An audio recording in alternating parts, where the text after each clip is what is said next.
Varicose వ్యాధితో బాధపడుతున్నారంట. తక్కువ ఖర్చుతో ట్రీట్మెంట్ కావాలి అనుకుంటే ఎవిస్ హాస్పిటల్ని సంప్రదించండి. నమస్తే వనిజ గారు. నమస్తే అండి జయ గారు. వనిజ గారు, మనము న్యూమరాలజీ ప్రకారం మే నెలలో ఒక్కొక్క నెంబర్ కి ఏ విధంగా ఉండబోతుంది విత్ టారోతో చెప్తూ ఉన్నారు కదా. మనం 5 నెంబర్ల వరకు మాట్లాడుకున్నాం. ఈ రోజు నెంబర్ 6 కి వెళ్దాం.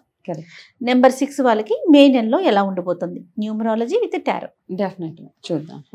6 అంటే 6 డేట్ పుట్టిన వాళ్ళు, ఓకే, 15, 24 ఆ నెలలో ఈ 3 డేట్స్ లో పుట్టిన వాళ్ళకి నంబర్ 6. ఓకే అండి. నార్మల్ గా నంబర్ 6 ఏంటంటే మనం శుక్రగ్రహంతో లింక్ చేస్తాం అనమాట. ఒకవేళ న్యూమరాలజీ ప్రకారం చూస్తే వాళ్ళకి కంఫర్ట్స్ అంటే ఎక్కువ ఇష్టపడుతూ ఉంటారు, చూడడానికి కూడా బాగుంటారు. నంబర్ 6 వాళ్ళు అట్రాక్టివ్ గా ఉంటారు. ఎట్లా ఉన్నా గానీ, అంటే మీరు ఏదైనా ఒక డ్రెస్ వేసుకున్నారు అనుకోండి, ఆ డ్రెస్ అంటాం కదా, నా వాళ్ళ డ్రెస్ బాగుందా, నీ వాళ్ళ డ్రెస్ బాగుంటుంది. సో అట్లా 6 ఇస్ లక్కీ నంబర్. అంటే బేసిక్ గా శుక్రగ్రహం ఒక ఇది బాగుంటుంది అనమాట, వాళ్ళకి పవర్ ఎక్కువగా ఉంటది కాబట్టి. సో మీరే కార్డ్ తీయండి ఒక. డెఫినెట్ గా అండి. సో వాళ్ళకి ఏంటంటే, ఒకవేళ ఏదైనా ఈ వీనస్ నంబర్ కాబట్టి, శుక్రగ్రహం నంబర్ కాబట్టి, వాళ్ళు ఒకవేళ ఏమైనా చెయ్యాలి బిజినెసెస్ అనుకుంటే గనక, క్లాత్స్ కానీ సిల్వర్ జ్యువెలరీ కానీ అట్లాంటి బిజినెసెస్ అవి పెట్టుకుంటే వాళ్ళకి చాలా ఫేవరబుల్ గా మంచి పేరు వస్తుంది అనమాట.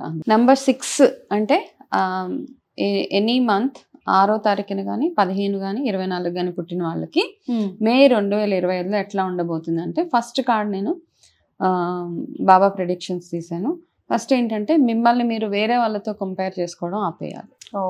ఓకే, ఎనీ పాయింట్ బాగున్నా బాగోలేకపోయినా వాళ్ళలాగా నేను ఉండలేదు అన్న కంపారిజన్ పక్కన పెట్టినప్పుడు మీ లైఫ్ చాలా స్మూత్గా సాఫీగా వెళ్ళిపోతూ ఉంటుంది. అది ఒక జస్ట్ ఒక ప్రిడిక్షన్ అనమాట. So in the month of May ఏంటంటే కొంచెం ఇబ్బందికరమైన పరిస్థితులే కనపడుతున్నాయి వీళ్ళకి, నంబర్ 6 వాళ్ళకి. అనుకోని అవాంతరాలు ఉంటాయి కదా, అట్లాంటివన్నీ లైన్ అయిపోతూ ఉంటాయి అనమాట. ఒకదాని తర్వాత ఒకటి వచ్చేస్తూ ఉంటుంది. కాబట్టి ఇది కొంచెం ఒక టెంపరీ ఫేజే. అయితే ఏంటంటే, ఆ వచ్చిన ప్రాబ్లమ్ని ఇమీడియట్గా మీరు వెంటనే దాని మీద యాక్షన్ తీసుకుంటే కనుక అది ఫ్యూచర్లో మళ్ళీ ఆ ప్రాబ్లం రాకుండా ఉంటుంది. సో ప్రాబ్లమ్స్ అంటే ఎట్లాంటివి అంటే, చాలా అంటే చిన్న డ్రైవింగ్ చేసేటప్పుడు కొంచెం వెరీ కేర్ఫుల్గా ఉండడము, మన ఫిట్ ఆఫ్ యాంగర్ అంటాం, చాలా కోపంలో తీసుకునే డెసిషన్స్ ఏవైతే ఉంటాయో అవన్నీ రాంగ్. ఎమోషనల్గా అండ్ కోపం, ఈ రెండిట్లో మీరు తీసుకునే డెసిషన్స్ అన్నీ రాంగ్ అయిపోతూ ఉంటాయి. ఇవి ఎట్లాంటి విషయాలలో అంటే, మ్యారేజెస్ విషయాలలో కానీ, చాలామంది పేరెంట్స్ మీద అలిగి కోప్పడి ఏదో పెద్ద డెసిషన్స్ తీసేసుకుంటూ ఉంటారు, ఇంట్లో నుంచి బయటికి వెళ్ళిపోవడం. ఈ డెసిషన్స్ ఇప్పుడు మాత్రం తీసుకోవడానికి లేదు. ఓకే, మీరు అంత ఫస్ట్ కంట్రోల్లో ఉండగలిగితే అంత బాగుంటుంది. ఓకే, అండ్ అదే నేను చెప్పినట్టుగా మిమ్మల్ని మీరు కంపేర్ చేసుకోవడము ఆపేస్తే చాలా బ్యూటిఫుల్గా ఉంటుంది అనమాట. మీకు ఈ మంత్లో వచ్చే 11th డే ఏదైతే ఉంటుందో, అంటే మే 11th అట్లాంటివి మీకు చాలా ఫేవరబుల్ డే అనమాట అది. కాబట్టి ఈ లోపల కనుక ఈ వీడియో చూస్తున్నట్టయితే కనుక మీ లైఫ్లో తీసుకోవాల్సిన మేజర్ డెసిషన్స్ ఏదైతే ఉంటాయో 11th చాలా బ్యూటిఫుల్ డే మీకు. కాబట్టి ఆ రోజు మంచి డెసిషన్స్, లేకపోతే ఏదైనా సంబంధాల కోసం వెళ్ళాలనుకున్నా, ఏదైనా ముహూర్తాలు పెట్టించుకోవాలి, ఇట్లాంటివి ఏది ఉన్నా కానీ 11th is a beautiful day. 11th కాకుండా 12th కూడా బాగానే ఉంటుంది. 11th is a full powerful day అనమాట. మనం ఏం చేసినా మీకు కలిసి వస్తుంది అంటాం కదా. కాబట్టి ఇంపార్టెంట్ డెసిషన్స్ అన్ని 11th రోజు చూసుకోండి. హెల్త్ పరంగా చూసుకుంటే కనుక ఎక్కువగా హైపర్ టెన్షన్ వల్ల వచ్చే హెడేక్స్ అవి ఎక్కువగా ఉంటాయి.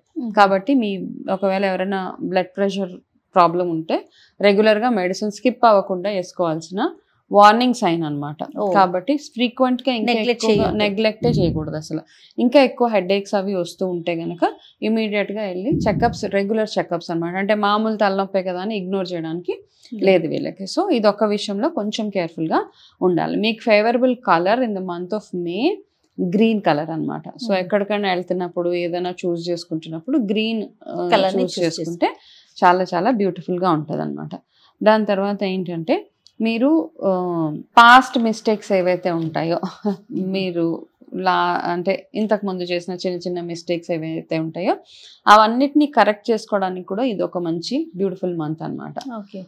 చిన్న ఈగోస్ వల్ల, క్లాషెస్ వల్ల మనం అందరినీ కలుపుకోకుండా వెళ్ళిపోతూ ఉంటాం. సో అట్లా ఏదైనా ఉంటే కనుక ఒక ఫోన్ చేసి వాళ్ళతో మాట్లాడి, వాళ్ళతోటి అంటే ఫ్యూచర్లో వాళ్ళతో అవసరం పడవచ్చు మీకు. కాబట్టి ఇప్పటి నుంచే వాళ్ళతో కొంచెం కార్డియల్గా, ఫ్రెండ్లీగా ఉండగలిగితే చాలా బాగుంటుంది.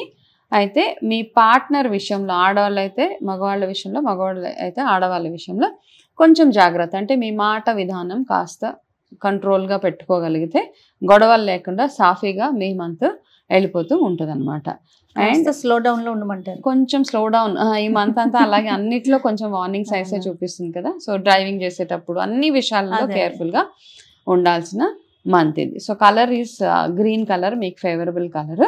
అయితే మీరు ఈ వచ్చే పౌర్ణమి ఏదైతే ఉంటుందో సోమవారం 12వ తారీఖు పౌర్ణమి వస్తుంది.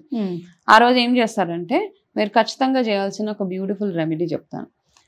పౌర్ణమి రోజు సాయంత్రం మీరు కూర్చొని ఈవినింగ్ మన మూన్ లైట్లో అంటాం కదా, చంద్ర దర్శనం చేసుకొని ఉపవాసం ఉండగలిగితే ఆ రోజు మొత్తం ఉపవాసం ఉండండి. ఉండలేకపోతే నో ప్రాబ్లం ఎట్ ఆల్.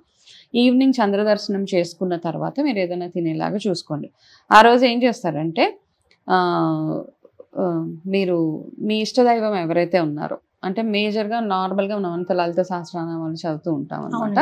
కాబట్టి ఈ మంత్ అంతా మీకు చాలా పీస్ఫుల్గా వెళ్ళిపోవాలి, అన్ని రకాలుగా అదృష్టం కలిసి రావాలి అనుకుంటే కనుక ఆ పౌర్ణమి రోజు మీరు కూర్చొని మూన్ లైట్లో కూర్చొని లలిత సహస్రనామ పారాయణం మీకు బాగా నోటికి వచ్చేస్తే, బాగా అంటే మీకు టైం ఉంటే కనుక అట్లీస్ట్ 5 times చదవండి. లేదు అంటే 1 time ఈజ్ ఓకే.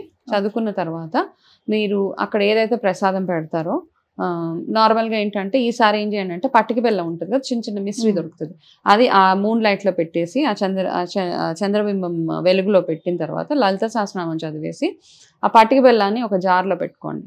ఇదేం చేస్తారంటే మీరు రోజు బయటికి వెళ్ళేటప్పుడు ఇది ప్రసాదంగా తినేసి వెళ్ళండి, స్నానం చేసుకోండి. సో మీ లైఫ్లో మెల్లిమెల్లిగా అంటే మీకు ఇది ఒక ప్రొటెక్షన్ లాగా వర్క్ చేస్తుంది అనమాట. ఇది ఒక చిన్న రెమెడీ, చాలా బాగా వర్క్ చేస్తుంది. కాబట్టి మీ మైండ్, హార్ట్ అన్నీ సెటిల్డ్గా ఉంటాయి అన్నమాట. మీకు వచ్చే చిన్న చిన్న ఆటంకాలు ఏవైతే ఉంటాయో వాటి నుంచి ఈజీగా మీరు బయటపడిపోవచ్చు. ఇది మీకు రెమెడీ ఫర్ ద మంత్ అనమాట, మే మంత్. అదర్వైజ్ రెగ్యులర్గా చేయాలి అంటే కనుక మీరు ఈ ఎనీ డే ఫ్రైడేస్ మీరు బ్లాక్ కలర్ వేసుకోకుండా అవాయిడ్ చేస్తే సరిపోతుంది.